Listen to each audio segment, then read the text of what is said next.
first part, first step, khudil af. So that means take what is given to you freely. Now, what does that really mean? Some may say it means, be gracious, be forgiving.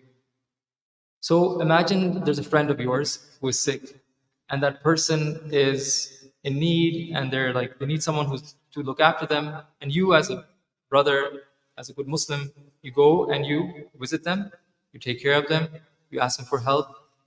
A few weeks go by, and you fall ill. But that person does not reciprocate the same way that you did for them. That person does not come and see you. So what should you do? Should you be annoyed by that? If you are annoyed by that, and we can all ask ourselves that question: that are we annoyed by that when someone does that?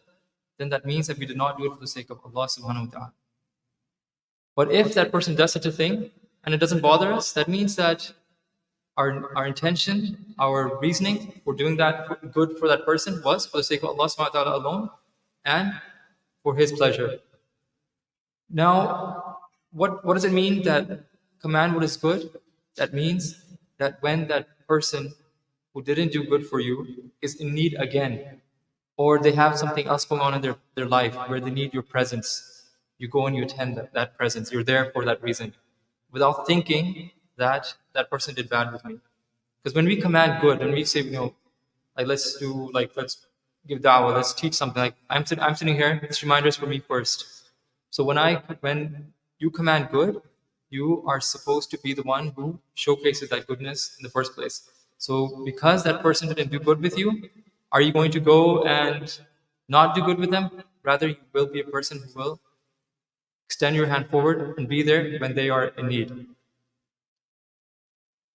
In Surah Al Imran, Allah subhanahu wa ta'ala, he talks to Rasulullah and he says that if it was not for that kindness, like that goodness in your character, like that you are the one who suppresses your anger, the people would not have followed you. And this is Rasulullah. Our command is to follow him. But because he is a Nabi of Allah, Allah subhanahu wa ta'ala is still saying to him that if it wasn't for your kindness, for your good character, for your suppressing your anger, the people would not have followed you. And this was in a time when the Muslims were surrounded. The Battle of Uhud had just happened. Rasulullah stood up and said that we're going to follow them. We're going to go after the Muslims. They were weak. They were in the worst state. And the Sahaba all stood up. And they said, yes, Ya Rasulullah, we will follow you in battle. But then Allah subhanahu wa ta'ala stopped them from going any further. But it was Allah subhanahu wa ta'ala who said that if it wasn't for your goodness, they wouldn't have done so. So when it comes to the third part, right? Turn away from that which is ignorant. Like turn away from people like the jahil. Let's think of an example. There's a really interesting story by a person by the name of Salim ibn Abdullah. Salim was the grandson of Umar radiallahu anhu, Umar ibn Khattab. And one time he was going out of Medina with his friends, and he noticed that the shepherd had put bells on the cattle. So he went to the shepherd and he said that what you have done here is haram. Putting a bell on the cattle is not allowed. And the shepherd knowingly still said, we know what is right, we know what is wrong. Rather, the bell which is forbidden is the big one, so leave us alone. So now Salim had two choices. It was either to argue with that man and to convince him, or to turn away.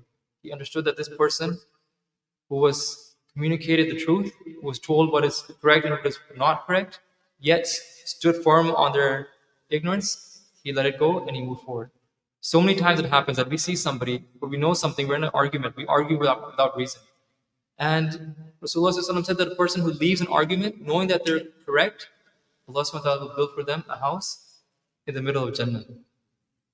So in order for us all to have like this husnul khuluq, all we have to do is follow this 3-step process, which is number 1, khudil af, wa'mur bil urf, and wa'arid anil jahilin.